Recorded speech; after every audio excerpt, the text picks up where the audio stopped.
This is a Best in Climate episode of Earth Feels, where each week your hosts Rose and Christine read to you from some of the best climate-related blogs and articles on the web.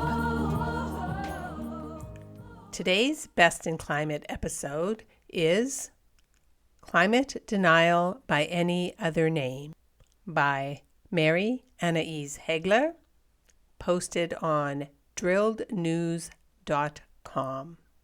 I'm Christine, your host for this episode. Let's get started. Climate denial by any other name. If this new world we're building is one in which you can have your climate action and your bigotry too, I don't see a place for myself in it. I recently found myself in a room full of climate writers and scientists. Many of us knew of each other only through our bylines and Twitter handles. So the morning was full of excited introductions that ended in more hugs than handshakes. Hopped up on honeydew and coffee, I soon took the stage for a two-person panel about all the ways we talk and don't talk about the climate crisis. I was there to represent climate writers and my co-panelist to represent climate scientists. These appearances are like catnip in the climate community. Over the past year, I've been on more of these panels than I can keep track of. It would be easy to decry them as insular, masturbatory exercises in preaching to the converted. But the truth is, even we, the congregation of climate, have a lot to sort through. We need to talk. As this particular session neared its end, my co-panelist, an affable, thoughtful white guy, asked me a question I knew was coming. I'd have seen it coming even if he hadn't shared the questions with me beforehand, because it comes up so often in different forms. It goes something like this. What do you say to people who claim that connecting climate change to racism might alienate people who might otherwise be on your side?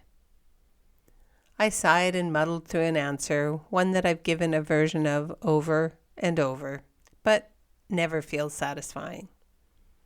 I want to be angry at this question. I want to be tired of it, even. But the truth is, it just hurts. While there's a lot about this question that concerns me, it's the innocence of it that haunts me. I know that my co-panelist does not subscribe to this argument. He wanted to create the space to address it. In fact, I almost never hear this argument from anyone who truly believes it. Instead, I hear it secondhand and almost exclusively from white men who hear it from other white men who would never, ever say it to my face because they wouldn't say anything to my face, because they generally don't talk to me at all.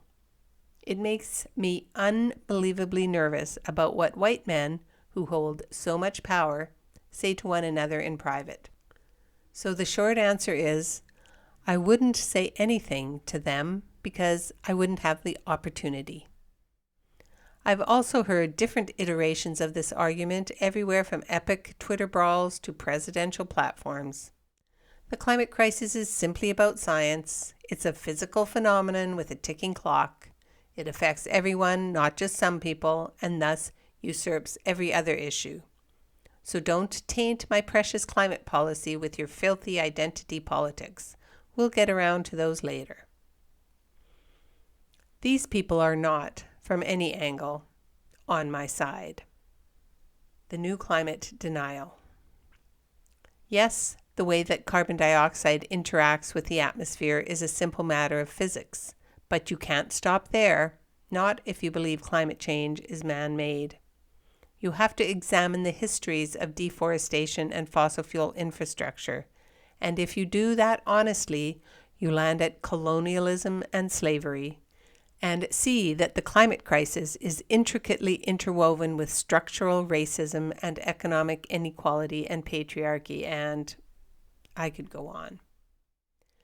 I find it nearly impossible to look at the climate crisis without seeing the consequences of all the times white folks told people of color, wait, we'll get back to it later, to be satisfied with incremental change and not push too far, to settle for band-aids atop gaping, festering wounds.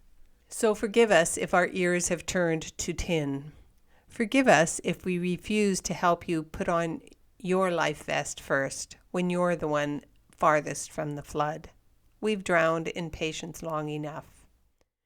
Furthermore, this supposed dichotomy between climate policy and social justice has been proven false over and over, to the point of exhaustion. So if you can't see the connections, it's because you don't want to. In other words, if your acceptance of the climate crisis stops with the science and fails to encompass the true roots in economic and social exploitation, you are being willfully obtuse.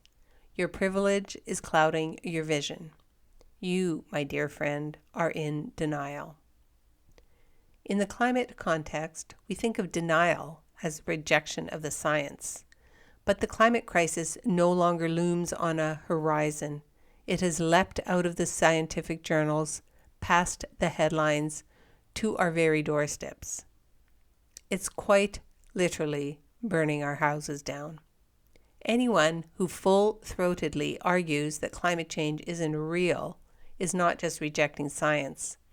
They have dissociated from reality. That's a whole other ballgame for a whole other essay. Those who deny the real roots of the crisis, on the other hand, in the face of copious evidence to the contrary, now that's denial. A fact is a fact after all. Thus, denying the history is just as bad as denying the science.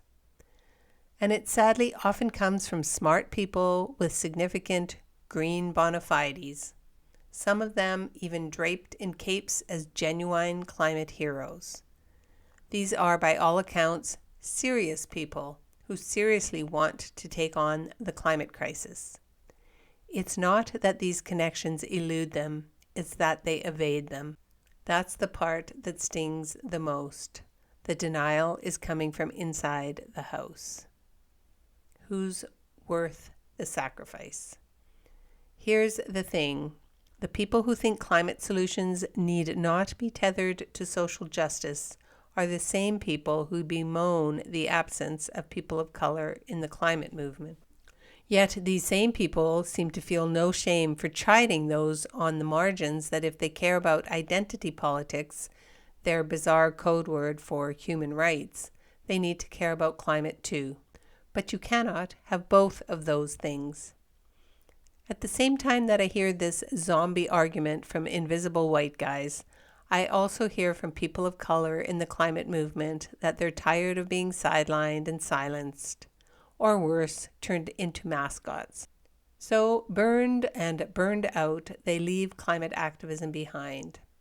I can't say I blame them or that I haven't considered joining them. Every person of color who walks away from the climate movement takes with them pages of the playbooks from almost every successful social movement in recent memory. Immeasurable generational wisdom. All for the sake of people who have the least skin in the game, who've often known about the problem the longest. Guess who we can't afford to lose right now? A whole new world. The climate crisis is at a critical moment now, and so is the climate movement. We need to decide both who we are and what we want to build. It's clear to all of us that we need to build a whole new world, but what kind of world will that be? If it's one in which you can have your climate action and your bigotry too, I don't see a place for myself in it. My ancestors built a whole country that had no place for them. I don't think they would forgive me if I did the same thing. I shouldn't even be asked. After all, a world in which we have solved for climate but leave intact the racist and exploitative systems that created the crisis is not, in fact, a world in which we have solved for climate. And it's not one in which I am safe. Any movement that allows people to be part of both the problem and the solution is not a movement but a stagnation. To separate climate action from climate justice is to separate our existence from our humanity. I, for one, will have none of it. You just listened to the post titled Climate Denial by Any Other Name by Mary Annaïse Heglar, posted on drillednews.com, read with the author's permission. And there are links in the original article. I encourage you to check them out. Thanks for listening. That's this week's episode of Earth Feels. Special thanks to singer-songwriter Kristen Hoffman for generously allowing us to use Song for the Ocean. Thanks for listening. Don't forget, subscribe to our podcast so you don't miss an episode. Catch you next time. Bye-bye. Children of the earth, I'm calling out. There's a mission for you and for